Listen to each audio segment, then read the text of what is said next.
Okey. Anak minta Barbie, dapat buah akhirnya. So, ni kereta dia.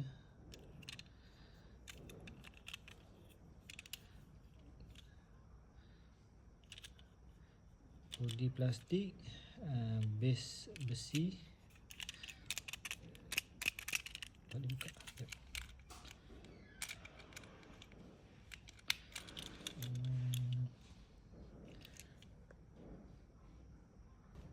Okey. Dia boleh buka. So akan nampak pinggan, sudu, cawan. Kononnya macam Barbie ni tengah naik camper. Dia nak pergi camping. Okey. Okey. So dah buka. Bagi anak pula.